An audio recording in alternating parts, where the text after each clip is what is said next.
Sir, জি sir. Sir ক্লাসে, sir class শুরু করবো স্যার, দ্বাদশের জন্য। স্যার দ্বাদশের জন্য শুরু করতেছি স্যার, 10টা একাদশের নেবো স্যার। স্যার দ্বাদশের রুটিন আছে স্যার, আজকে আমার দ্বাদশের ক্লাসও তো আছে স্যার, ফেসবুকে দিতে হবে। ওই যে ইয়ার ক্লাসে, কি বলে, ওই কলেজের ওয়েবসাইটে।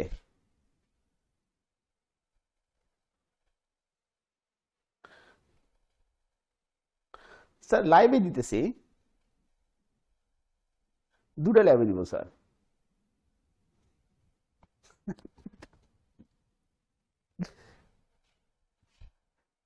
জি স্যার।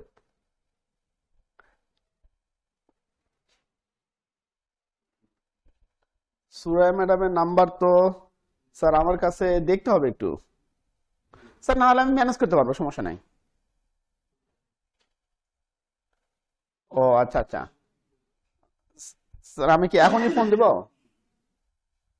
এই মারুফ দেখেন তো, কাজু সুরার নাম্বার, সুরাইয়া ম্যাডামের নাম্বার আছে নাকি ফিজিক্সে? স্যার ফিজিক্সের ওয়েবসাইটে আছে, ইয়াতে, ওখানে থাকার কথা। স্যার না হলে স্যার একটু দিলে ভালো হয় স্যার, আমার কাছে মনে হয় নাই স্যার ওইরকম। আচ্ছা স্যার, দেখি আমি তাহলে ম্যানেজ করতেছি।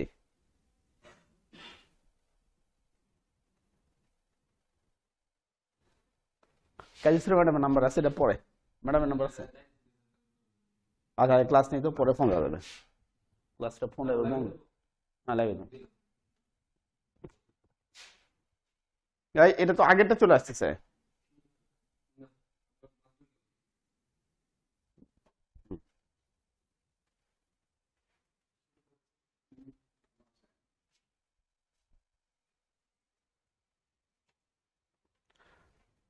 প্রিয় শিক্ষার্থীবৃন্দু, ভাওয়াল বদরম সরকারি কলেজের শেখ রাসেল অনলাইন ক্লাসরুম থেকে আইসিটি অনলাইন ক্লাসে তোমাদের স্বাগত। আজকে ক্লাস হবে ইন্টারমিডিয়েট সেকেন্ড ইয়ারের জন্য, এবং ক্লাসের টপিকস হচ্ছে সি প্রোগ্রামিং। আচ্ছা, যাই হোক, আমি তোমাদের ক্লাসের জন্য কতগুলো টপিকস আগে সুনির্দিষ্ট করে রেখেছি। প্রথমে দেখো এখানে টপিকসগুলো লেখা আছে, যে টপিকসগুলো নিয়ে আজকে ক্লাসে কথা বলা হবে। প্রথম টপিকসে লেখা আছে প্রোগ্রাম কি, এরপর হচ্ছে সি প্রোগ্রামিং ল্যাঙ্গুয়েজ কি, C programming language, basic structure of C, variable, C প্রোগ্রামের ইনপুট নেওয়া। দেখো সি প্রোগ্রামের ইনপুট নেওয়ার দুটো ভাগ করা আছে, সরাসরি ভেরিয়েবল ইনপুট নেওয়া, কিবোর্ড থেকে ভেরিয়েবল ইনপুট নেওয়া। যাই হোক, আমরা এই বিষয়গুলো নিয়ে আজকে কথা বলবো। তাহলে আমাদের প্রথম টপিক, আজকে প্রথম টপিক হচ্ছে প্রোগ্রাম। আচ্ছা, প্রোগ্রামে যাওয়ার আগে একটু বলে নেই, সাধারণত আমরা কাউকে দিয়ে যদি কোনো কিছু করাইতে হয়, আমরা যদি কাউকে দিয়ে কোনো কিছু করাতে চাই, অবশ্যই কতগুলো কমান্ড দিতে হয়। যেমন ধরো, আমি যদি কোন এক স্টুডেন্টকে বলি তোমরা ভাওয়াল কলেজে আসবা, আসে পরীক্ষার জন্য প্রথমে অ্যাডমিট সংগ্রহ করবা, অ্যাডমিট সংগ্রহ করে ধরো 2012 নম্বর রুমে যাবা, 2012 নম্বর রুমে গিয়ে ওখানে তোমাদের পরীক্ষায় অংশগ্রহণ করতে হবে। তার মানে আমি পরীক্ষায় অংশগ্রহণের জন্য একটি স্টুডেন্টকে ধারাবাহিকভাবে 3টা নির্দেশ প্রদান করলাম। প্রথম নির্দেশ হচ্ছে কলেজের থেকে অ্যাডমিট সংগ্রহ করতে হবে, দ্বিতীয় নির্দেশ 1012 নম্বর রুম খুঁজে বের করতে হবে, তৃতীয় নির্দেশ হচ্ছে 1012 নম্বর রুমে গিয়ে পরীক্ষা অংশগ্রহণ করতে হবে। এই যে আমি একটা স্টুডেন্টকে কতগুলো নির্দেশ দিলাম, এই নির্দেশগুলো যদি আমি স্টুডেন্টকে না দিয়ে কম্পিউটারের ভাষায় অন্য কোনো ডিভাইস বা কম্পিউটারকে দিতাম, তখনই সেগুলোকে বলা হয় প্রোগ্রাম। অর্থাৎ আমি যদি কম্পিউটারের ভাষায় কাউকে কতগুলো সুনির্দিষ্ট কমান্ড বা নির্দেশ প্রদান করি, সেই সুনির্দিষ্ট কমান্ড বা নির্দেশের সমষ্টিকে আসলে প্রোগ্রাম বলা হয়। দেখো আমি এখানে প্রোগ্রামের একটা ডেফিনেশন লিখে রেখেছি। কোনো সমস্যার সমাধানের জন্য কম্পিউটারের ভাষায় প্রদত্ত কতগুলো কমান্ড বা নির্দেশের সমষ্টিকে প্রোগ্রাম বলেন। তার মানে হচ্ছে প্রোগ্রাম হচ্ছে, সোজা কথা, প্রোগ্রাম মানে হচ্ছে কম্পিউটারের ভাষায় প্রদত্ত কতগুলো কমান্ড বা নির্দেশের সমষ্টি। এখন ধরো আমি তোমাকে একটু আগেই একটা ভাওয়াল কলেজের উদাহরণ দিলাম, সেই উদাহরণটা আমি একটা স্টুডেন্টকে নির্দেশ দিয়েছিলাম কি ভাষায়? বাংলা ভাষায়। এখন কম্পিউটারকে নির্দেশ দিতে গেলে কম্পিউটার তো বাংলা ভাষা বোঝে না, কম্পিউটার বোঝে কতগুলো সুনির্দিষ্ট ভাষা। আচ্ছা, কম্পিউটার যে ভাষাগুলো বোঝে সেই ভাষাগুলোকে বলি আমরা প্রোগ্রামিং ভাষা। তার মানে হচ্ছে কম্পিউটারকে যদি আমি কোনো নির্দেশ দিতে চাই সেইটা কতগুলো সুনির্দিষ্ট ভাষায় আমাকে নির্দেশগুলো প্রদান করতে হবে। কম্পিউটারকে যে সুনির্দিষ্ট ভাষায় আমি নির্দেশগুলো প্রদান করতে পারবো সেই সুনির্দিষ্ট ভাষাগুলোকে বলা হয় প্রোগ্রামিং ভাষা। পৃথিবীতে অনেক ধরনের প্রোগ্রামিং ভাষা আছে, যেমন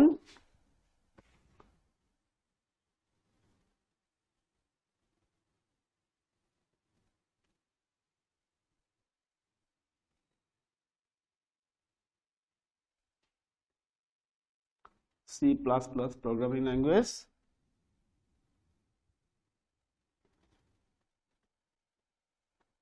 দেখো আমি তোমাদের হোয়াইট বোর্ডে 4টা প্রোগ্রামের নাম লিখছি, সি, সি প্লাস,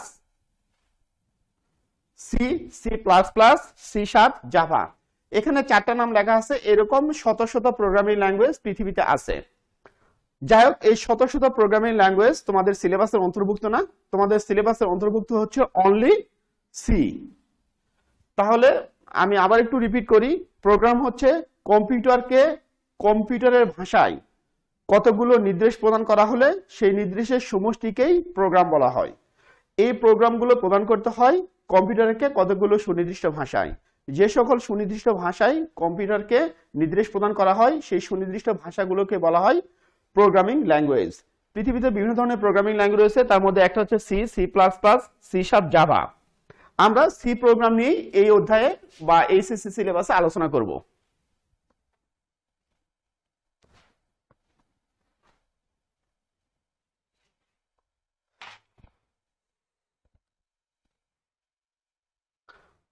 আচ্ছা দেখো, পরবর্তী আমি লিখে রেখেছি বেসিক স্ট্রাকচার অফ সি।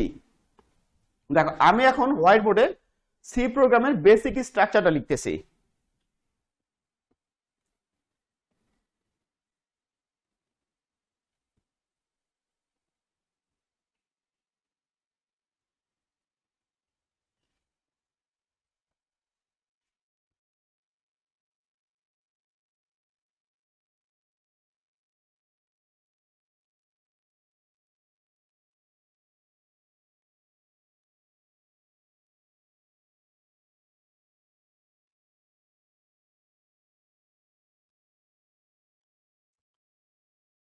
দেখো হোয়াইট বোর্ডে লেখা আছে basic structure of C. Basic structure of C এর নিচে লেখা আছে, প্রথমে একটা চিহ্ন দেওয়া আছে হ্যাশ, হ্যাশের পরে লেখা আছে ইনক্লুড, ইনক্লুডের পর আবার একটা চিহ্ন লেখা স্টাডিও ডট এইচ, এরপর লেখা আছে মেন, ফার্স্ট ব্র্যাকেট শুরু, ফার্স্ট ব্র্যাকেট শেষ, এরপর দেখো সেকেন্ড ব্র্যাকেট শুরু, সেকেন্ড ব্র্যাকেট শেষ। এইটা হচ্ছে সি প্রোগ্রামের বেসিক স্ট্রাকচার। এখন সি প্রোগ্রামের বেসিক স্ট্রাকচার কিভাবে কাজ করে আপাতত তোমাদের সেটা জানার দরকার নাই, এটা তোমাদের ক্লাসের বিভিন্ন সময় আস্তে আস্তে তোমাদের ডিটেল সবকিছু সম্পর্কে বলা হবে। আমরা শুরু করব একদম সি প্রোগ্রামিং এর প্রথম ফাংশন থেকে। আচ্ছা তাহলে আমি তোমাকে বললাম এরপর থেকে সি প্রোগ্রামিং, যত প্রকার সি প্রোগ্রামিং তুমি লিখবা সকল প্রকার সি প্রোগ্রামিং এ প্রথমে এই লাইনটি, এই 3 লাইন, সকল প্রকার সি প্রোগ্রামিং এ এইটুকু তোমাকে লিখতেই হবে। আমি আবার বলতেছি, এরপর থেকে যত জীবনে যত সি প্রোগ্রাম লিখবা সকল সি প্রোগ্রামে তোমাকে এই 4 লাইন লিখতেই হবে। এই 4 লাইন লেখার পরে তোমার নিজস্ব জন্য কিছু লাইন লিখতে হবে যেগুলো অবশ্যই এর মধ্যে ইনক্লুড থাকবে। আচ্ছা যাই হোক, আমরা চলে যাই। তাহলে আমার কথা হচ্ছে এরপর থেকে যত প্রকার সি প্রোগ্রাম লিখবা সকল প্রকার সি প্রোগ্রামে এইটুকু আমাকে লিখতেই হবে। আচ্ছা এরপরে চলে যাই ভেরিয়েবল।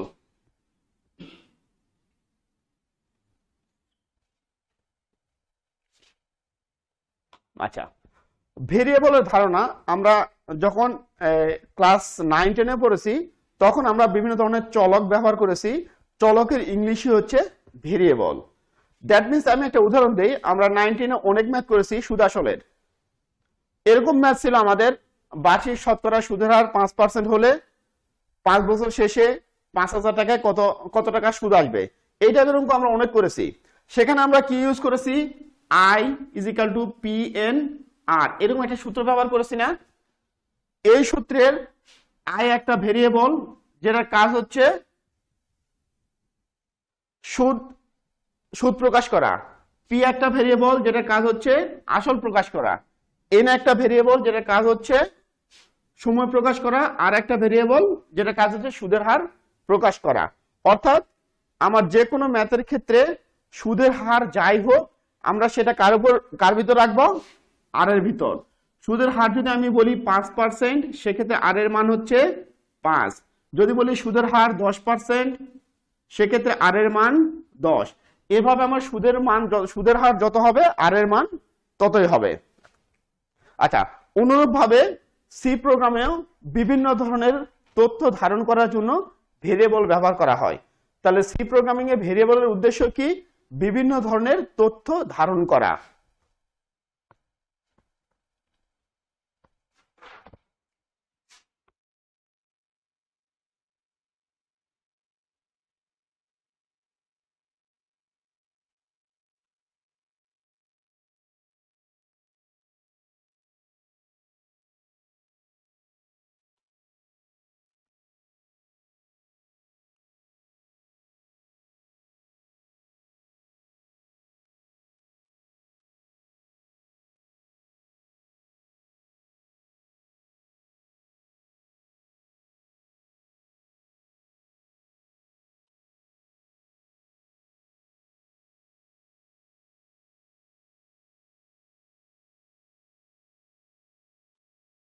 তাহলে ভেরিয়েবল হচ্ছে সি প্রোগ্রামে বিভিন্ন ধরনের তথ্য ধারণ করার জন্য যা ব্যবহার করা হয় তাকে ভেরিয়েবল বলে।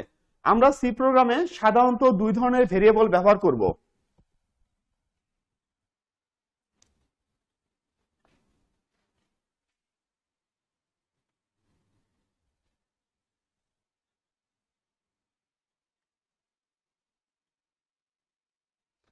তাহলে সি প্রোগ্রামিং এ আমরা যে দুটো ভেরিয়েবল ব্যবহার করব সেই দুটো ভেরিয়েবল হচ্ছে integer variable, float variable. Integer ভেরিয়েবলের কাজ কি?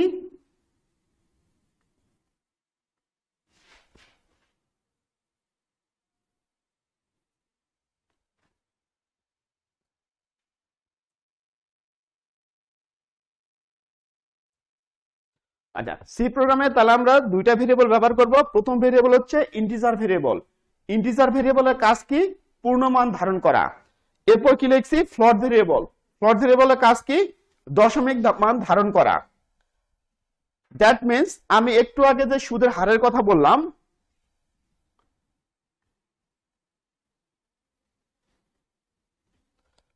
আমরা একটু আগে বলছিলাম সুদের হার প্রকাশ করার জন্য ক্লাস 19 আমরা কোন ভেরিয়েবল ব্যবহার করেছি? আর ভেরিয়েবল। যদি এরকম হয় সুদের হার 5%, সুদের হার কত পার্সেন্ট? 5%। এই 5 কি পূর্ণ সংখ্যা না দশমিক সংখ্যা?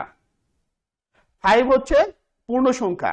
যেহেতু 5 পূর্ণ সংখ্যা, আমরা পূর্ণ সংখ্যা ধারণ করার জন্য কোন ভেরিয়েবলের কথা বলছি? Integer variable. সুতরাং আমাকে আর কে ডিক্লেয়ার করতে হবে ইন্টিজার হিসাবে। সেটা আমরা কিভাবে করব? ইন্টিজার আর। তাহলে দেখো আমি বললাম কি, আমি একটা উদাহরণ ধরে নিলাম সুদের হার। আমরা 19 সুদের হার ব্যবহার করেছি। সুদের হার ব্যবহার করার জন্য আর ভেরিয়েবল ব্যবহার করেছি। আমরা যদি বলি সুদের হার হচ্ছে 5%, সেক্ষেত্রে 5 হচ্ছে একটা পূর্ণ সংখ্যা যার ইংলিশ হচ্ছে ইন্টিজার। আচ্ছা, যেহেতু সুদের হার পূর্ণ সংখ্যা, সুতরাং এই সুদের হার প্রকাশ করার জন্য সুদের হারকে অবশ্যই আমাকে ইন্টিজার ডিক্লেয়ার করা লাগবে। এই ইন্টিজার ডিক্লেয়ার করার জন্য আমরা কি ব্যবহার করব? প্রথমে ইন্টিজার ডিক্লেয়ার করার জন্য আমাকে ব্যবহার করতে হবে আইএনটি। আইএনটি হচ্ছে ইন্টিজারের সংক্ষিপ্ত রূপ। তাহলে যেহেতু আমরা সুদের হার 5% পূর্ণ সংখ্যা বা ইন্টিজার নাম্বার, এই জন্য এটাকে আমরা ডিক্লেয়ার করলাম কি আইএনটি আর। যদি সুদের হার হতো এরকম 10.5%, যদি সুদের হার হতো 10.5%, এক্ষেত্রে 10.5% কি পূর্ণ সংখ্যা না দশমিক সংখ্যা? 10.5% হচ্ছে অবশ্যই দশমিক সংখ্যা। আচ্ছা, আমরা দশমিক সংখ্যার জন্য কোন ভেরিয়েবল বলছি? Float variable. তাহলে আমরা যদি বলি সুদের হার 10.5%, অর্থাৎ সুদের হারকে আমি কত বলছি? এটা 10.5% মানে দশমিক সংখ্যা। সুতরাং এইটার ক্ষেত্রে, এই সুদের হারের ক্ষেত্রে আমাকে আর ডিক্লেয়ার করতে হবে ফ্লোট। সেক্ষেত্রে আমি লিখব ফ্লোট আর। তাহলে আমি যেটা বোঝাতে চাচ্ছি, আমাকে কখন আমি ইন্টিজার ভেরিয়েবল ব্যবহার করব? কখন ফ্লোট ভেরিয়েবল ব্যবহার করব সেটা নির্ভর করবে আমি কি ধরনের তথ্য ভেরিয়েবলে ধারণ করতে চাই। আমি যে তথ্য ভেরিয়েবলে ধারণ করতে চাই সেই তথ্যটা যদি ইন্টিজার বা পূর্ণ সংখ্যা হয়, আমি যেই তথ্য ভেরিয়েবলে ধারণ করতে চাই সেটি যদি ইন্টিজার বা পূর্ণ সংখ্যা হয় তখন আমরা ভেরিয়েবলটাকে ডিক্লেয়ার করব ইন্টিজার অর্থাৎ আইএনটি আর। আচ্ছা, অনুরূপভাবে যদি আমি সুদের হার পাই 15% যদি সুদের হার নেই সেক্ষেত্রে আমরা আর কে 15% কি দশমিক নাম্বার না ইন্টিজার নাম্বার? অবশ্যই সুদের হার ইন্টিজার নাম্বার বা দশমিক ইন্টিজার নাম্বার বা পূর্ণ সংখ্যা। যেহেতু 15% হচ্ছে পূর্ণ সংখ্যা সুতরাং 15%-এর ক্ষেত্রে ভেরিয়েবল ডিক্লেয়ার করতে হবে ইন্টিজার। আবার আমি যদি বলি সুদের হার 15%, সুদের হার কথা বললাম 15.15%, এই 15.15% যেহেতু দশমিক, এই 15.15% যেহেতু দশমিক সংখ্যা সুতরাং এটাকে ডিক্লেয়ার করতে হবে ফ্লোট আর। তাহলে আমি সি প্রোগ্রামে ভেরিয়েবলের কথা বললাম, বিভিন্ন তথ্য ধারণ করার জন্য যা ব্যবহার করা হয় সেটি ভেরিয়েবল। সি প্রোগ্রামে আমরা সাধারণত এই লেভেলে দুইটা ভেরিয়েবল ব্যবহার করব, একটা হচ্ছে ইন্টিজার ভেরিয়েবল আর একটা হচ্ছে ফ্লোট ভেরিয়েবল। যদি আমি যে সংখ্যাটা ভেরিয়েবলের মধ্যে রাখতে চাই সেই সংখ্যাটা যদি পূর্ণ সংখ্যা বা ইন্টিজার নাম্বার হয় তখন আমি ভেরিয়েবলটাকে ডিক্লেয়ার করব ইন্টিজার লিখে আইএনটি আর। আর যদি যে সংখ্যাটা ধারণ করতে চাই সেটি যদি দশমিক সংখ্যা হয় তখন আমরা ভেরিয়েবলটাকে ডিক্লেয়ার করব ফ্লোট আর। আশা করি ভেরিয়েবলের বিষয়টা ক্লিয়ার হয়েছে। এখন কোশ্চেন হচ্ছে আমরা সি প্রোগ্রামে ভেরিয়েবলটা ডিক্লেয়ার করব কোথায়? আমরা এইটুকুতে বুঝলাম সি প্রোগ্রামে কখন ইন্টিজার ভেরিয়েবল ডিক্লেয়ার করব, কখন ফ্লোট ভেরিয়েবল ডিক্লেয়ার করব, কিন্তু সবচেয়ে বড় কোশ্চেন হচ্ছে আমরা এই ভেরিয়েবলটা সি প্রোগ্রামে ডিক্লেয়ার করব কোথায়?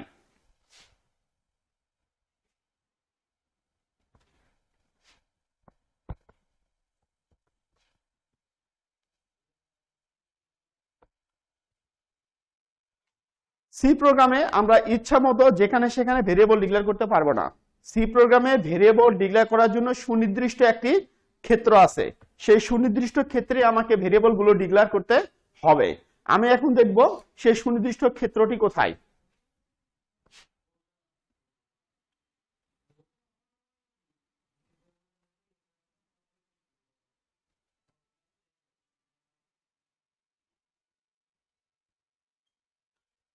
একটু আগে আমি এই সি প্রোগ্রামটা কিছুক্ষণ আগেও হোয়াইট বোর্ডে লিখেছিলাম এবং বলেছিলাম এইটি হচ্ছে সি প্রোগ্রামের একদম বেসিক স্ট্রাকচার।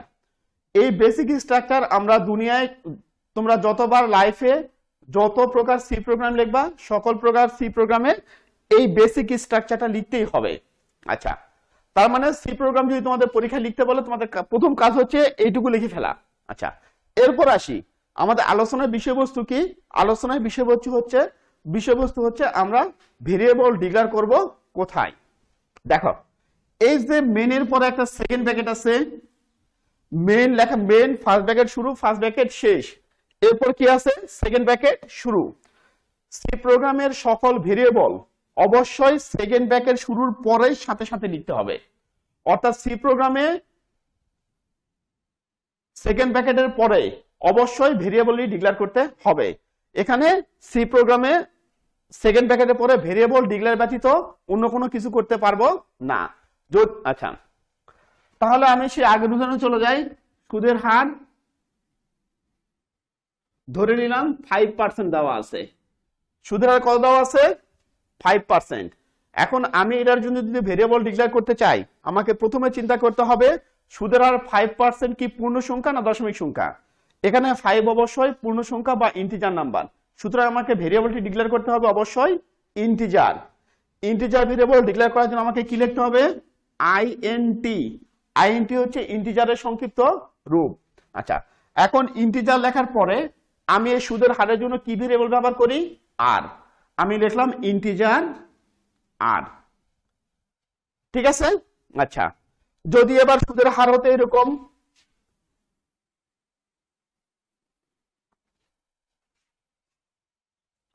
সুদের হার যদি হতো, আচ্ছা আমরা অন্য কিছু একটা লিখি, ধরো আসল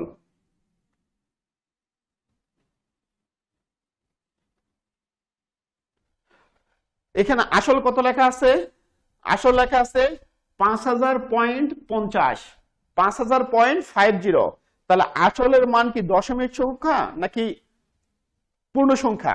আসলের মান অবশ্যই, আসলের এই মান অবশ্যই দশমিক সংখ্যা। আমি আগেই বলেছি ভেরিয়েবলটা যদি, সংখ্যাটা যে তথ্য ধারণ করব সেটা যদি দশমিক সংখ্যা হয়, তাহলে এই তথ্য ধারণ করার জন্য যে ভেরিয়েবল ডিক্লেয়ার করব সেটা অবশ্যই আমাকে ফ্লোট ডিক্লেয়ার করতে হবে। তাহলে আসল ধারণ করার জন্য আমি যে ভেরিয়েবলটা ডিক্লেয়ার করব সেই ভেরিয়েবলটা কি হবে? ফ্লোট। আসল ধারণ করার জন্য আমরা কি ভেরিয়েবল ব্যবহার করি? পি। তাহলে আমি লিখলাম ফ্লোট পি। এভাবে দেখো সেকেন্ড ব্র্যাকেটের পরে যতগুলো ভেরিয়েবল লাগবে সবগুলো ভেরিয়েবল আস্তে আস্তে ডিক্লেয়ার করে ফেলতে হবে। ঠিক আছে? একটি প্রোগ্রামে কতগুলো ভেরিয়েবল লাগবে এগুলো আমরা আস্তে আস্তে ক্লাসের বিভিন্ন সময় দেখব। আচ্ছা, আশা করি তোমরা সি প্রোগ্রামে এখন ভেরিয়েবল ডিক্লেয়ার করতে পারবে।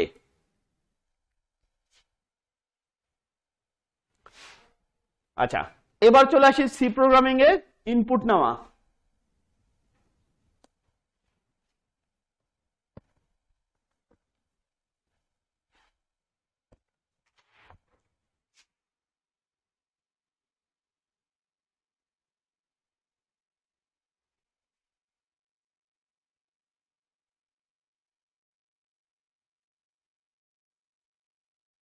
দেখো, সি প্রোগ্রামে ইনপুট নেওয়ার জন্য আমি দুইটা টপিক লিখে রাখছি, সরাসরি ভেরিয়েবল ইনপুট নেওয়া, কিবোর্ড থেকে ভেরিয়েবল ইনপুট নেওয়া। সরাসরি ভেরিয়েবল ইনপুট নেওয়া, কিবোর্ড থেকে ভেরিয়েবল ইনপুট নেওয়া।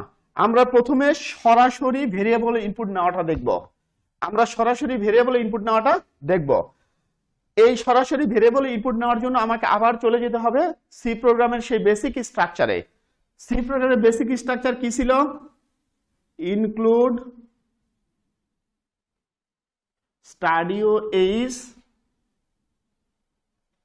মেন, সেকেন্ড ব্র্যাকেট শুরু, সেকেন্ড ব্র্যাকেট শেষ। এটা কি? এইটুকু ছিল কি সি প্রোগ্রামের বেসিক স্ট্রাকচার। আমি এখন এখানে ভেরিয়েবল আমি এখন এখানে সরাসরি ভেরিয়েবলে ইনপুট নিব। আমি উদাহরণে কি লিখে রাখছিলাম? আর এর মান 5%, সুদের হার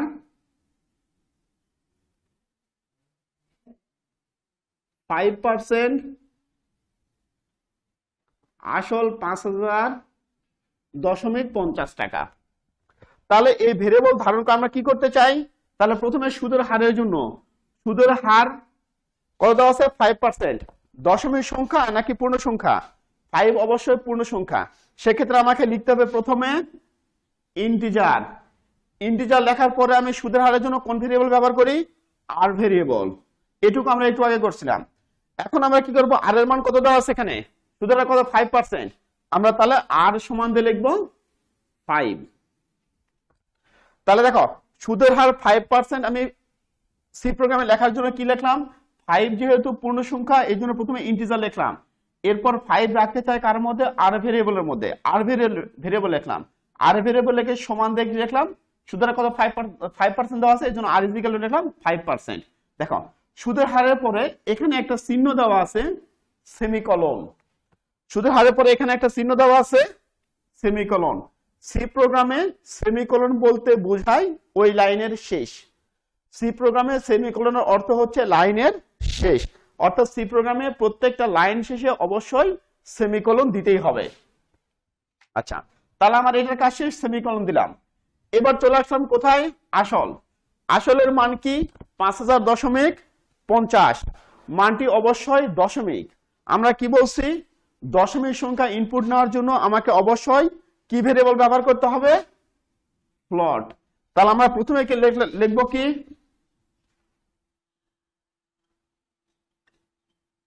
ফ্লোট। এটা কি জিনিসের মান? আসলের মান। আসলে আমরা রাখি কার মধ্যে? পি এর মধ্যে। তাহলে পি রাখলাম। এখন আসলের মান কত দেওয়া আছে? 5000.50। তাহলে লিখলাম 5000.50। এভাবে ভেরিয়েবলের মাধ্যমে সরাসরি আমরা কোনো সংখ্যা ইনপুট নিতে পারি। আশা করি ভেরিয়েবলের মাধ্যমে তোমরা ইনপুট নিতে পারবা। আচ্ছা, আরেকটু বলে রাখি, এই যে দুইটা লাইন আমি সেপারেট লিখেছি, তোমরা চাইলে এইভাবে লিখতে পারো এটা।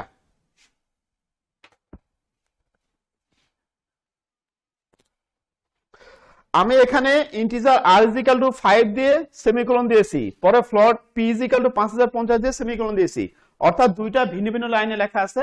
এইটা দুটো ভিন্ন ভিন্ন লাইনে লিখতে হবে এমন কোনো কথা নাই, এক লাইনেও লেখা যাবে, তবে আমি আপাতত তোমাদের ভিন্ন ভিন্ন লাইনে লেখাটি সাজেস্ট করি। আচ্ছা, আমাদের ক্লাসের বিষয়বস্তু আজকে এ পর্যন্তই সমাপ্ত। আশা করি তোমরা আমার এই ক্লাসটা সম্পূর্ণ ভালোভাবে দেখে বোঝার চেষ্টা করবা। যদি কোনো সমস্যা হয় তাহলে কমেন্টে লিখে রাখবা, আমি নেক্সট ক্লাসে সেই সমস্যাগুলো সলিউশন দেওয়ার চেষ্টা করব। ওকে, থ্যাংক ইউ।